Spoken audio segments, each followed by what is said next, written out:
I almost quit basketball. In today's episode, I'm going to explain exactly what happened to me, the story, the journey, and the mindset that it took to live here now.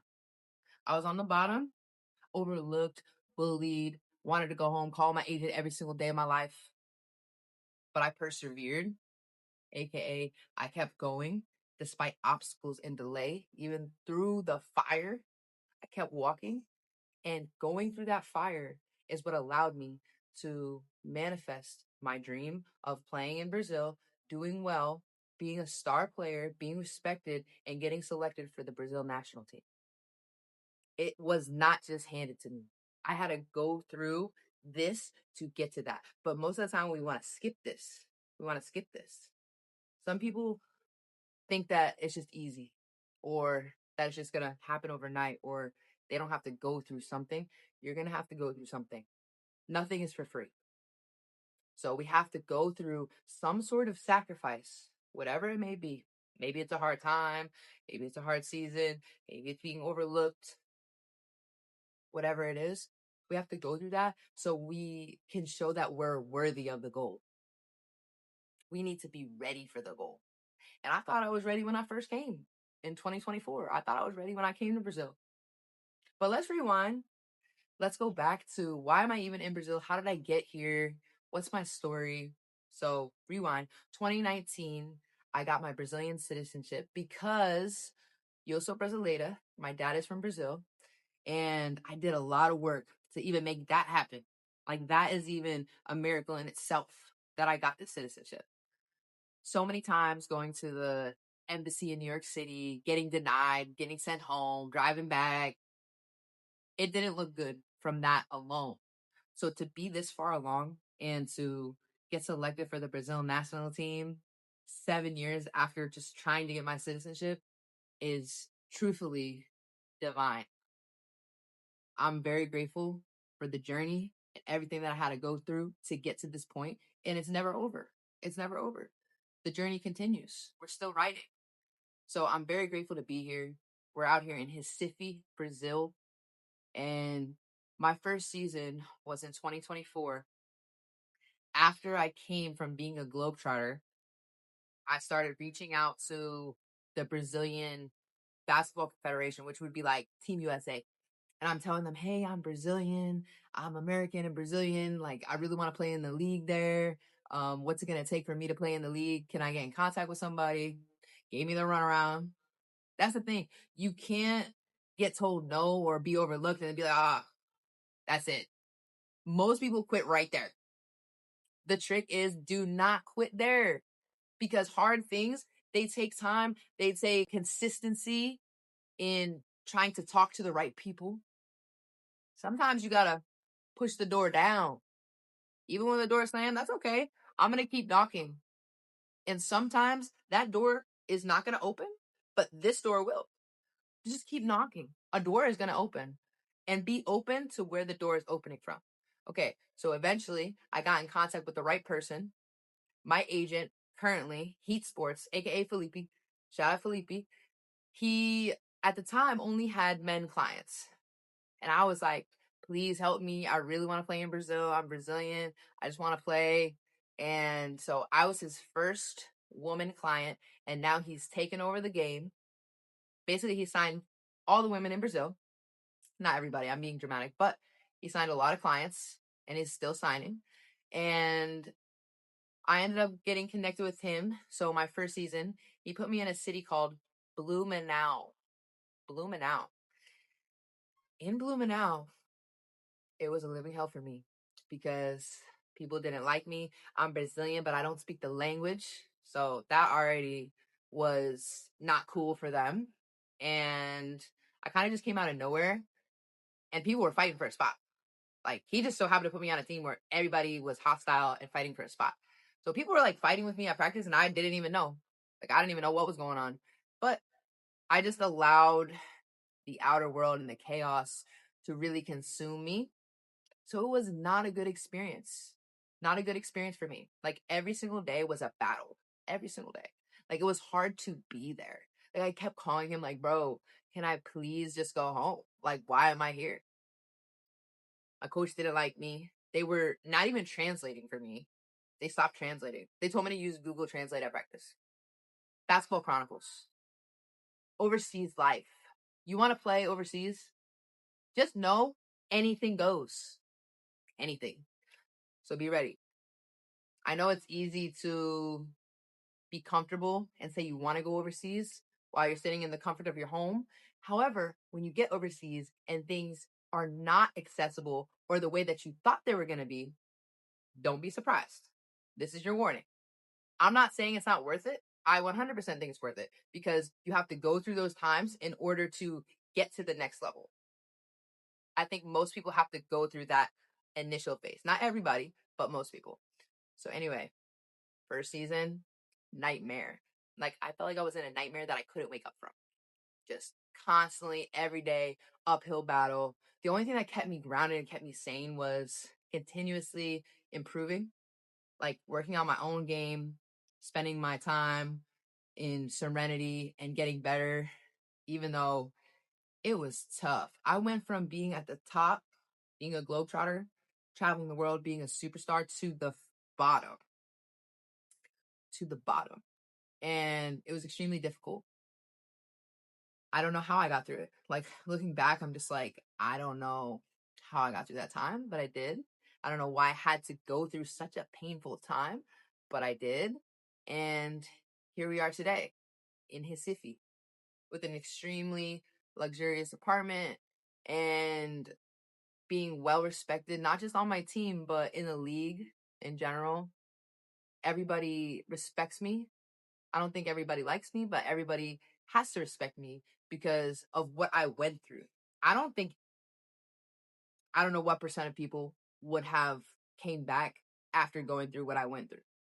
So the next season, going into the next season, I didn't even think I was going to get another offer because I barely got to play. My stats weren't good. Nobody liked me. People were saying bad stuff about me, but I kept the hope alive. It just seemed so far out of reach at the time. But in my mind, I knew there was a small chance that somehow, some way, it can happen. And God makes a way where there is no way. God will create the path where there is no way. He's done it so many times in my life. And I can say that with confidence because I've lived it. I have a true experience of miracles, but really divine timing. So anyway, going into the next season, I end up somehow, some way getting an offer to go to Brasilia, which is the capital of Brazil, to a team called Cerrado. So that was my team from last year. I'm playing against them today. So that's ironic. However, we ended up getting an offer to go back, and I was very scared to take it. Like my mom told me I was out of my mind. My mom, she's done with it. She's like, you've done enough. You've achieved enough in your life. Why are you doing this to yourself? And I just know in my heart, I'm not done yet. I got a lot more in me. I'm 31 years old, still plugged in, still playing some of the best basketball that I could play. I don't think I've peaked. I don't think I've peaked yet. So this is my journey. This is what I've been through, and hopefully it can inspire you because no matter what level you're on, there's always a next level. We're always in that journey phase. Even when we achieve great things, there's still only a little bit of celebration and then right back to the journey. But celebrate. Celebrate your wins. Don't think that you're too good to celebrate or too humble to celebrate. Celebrate your wins because you worked so hard to get to that point and then it's just a moment and then it passes. How are you not going to celebrate? Be proud of yourself. Be proud of who you became along this path because it's a journey and everything that you go through shapes you. So when you achieve something, it means you're on a new level. You didn't just get it, you had to become someone different. So definitely appreciate where you came and the journey that it took to get there and celebrate it. So my second season in Brazil was better, not great, but better for sure. A lot better, like 75% better. However, towards the end, my coach stopped playing me, kind of. Like, sporadic minutes, not sure why, even though I led the team the entire season. So I was kind of confused. And then going into this year, I actually didn't come right away to the LBF. I got the offer to come here, but I didn't take it. I ended up starting my youth league. So I was really focused on the kids, building my business. I was 100% in on the business because I started Star World, which is a brand that is blowing up in America right now. We're going to take over, literally take over in FIFA 3x3 because it doesn't exist right now. It doesn't exist in America. There's no development pipeline to actually help people play 3-on-3 like there is in other countries. So Star World is a platform where we're building athletes from the ground up, from grassroots to global, and we're giving them a stage to shine on. If you're interested in that, I'm going to drop more content on that. However, this season, coming into the LBF, which is the National League of Brazil, like the WNBA of Brazil, I didn't come right away. I was like, nah, I'm building my business.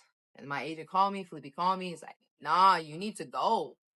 You need to go. Like, this is a really great opportunity. It's an opportunity where you're going to live in a luxurious apartment. You're going to be a leader on the team. They need you to score. No drama. It's only 3 months. I'm like sitting there contemplating, like, I don't know, man. I didn't think I was coming back because I wanted to play 3-on-3. Like, I wanted to play for the Brazil national team, 3-on-3. It's just better for me as a player. I can play my game. I don't got to worry about the coach. I don't have to worry about playing. I don't have to worry about all the extra fluff that happens in 5-on-5. Just want to play 3-on-3. This is the end of my career. Not really, but I got like 5-6 solid peak years. I want them to be good. I want to play 3-on-3. So I want to play on the world tour. That's my vision. And Felipe, my agent, was like, this is the way. This is the way. How to trust him. Like, he was so convincing. So convincing. I was like, you know what? God makes no mistakes. If he's this convincing, it must be good. So everything was in line. I was like, all right, whatever. What can happen, you know? Only good things. So I took the offer, came back, started hooping when I got here, started playing well, and I got the opportunity to go and play and achieve my dream and play for the Brazilian national team and go to Chengdu, China and play on the FIFA 3x3 World Tour, which is what I wanted to do anyway. And it all just happened in a really crazy way. It took time, a lot of time, but in due time, what you desire desires you. They needed me and I've been wanting to go. It was a perfect match. Perfect match. And it happened at the last second. Someone else couldn't go. They had no choice. They were scrambling to find somebody. And I kept telling my agent, like, I really want to go at the same time. And it was just alignment. It couldn't have been any more aligned. Couldn't. So God makes no mistakes. None. Even when you're going through those hard times that first season, last year, being overlooked, just all the times in my life that were challenging, built this. They're all leading up to this moment. This is not the first time. My story of the Globetrotters is very similar, different, but similar. So I know God works in the most mysterious ways, but no weapons formed against me will ever prosper.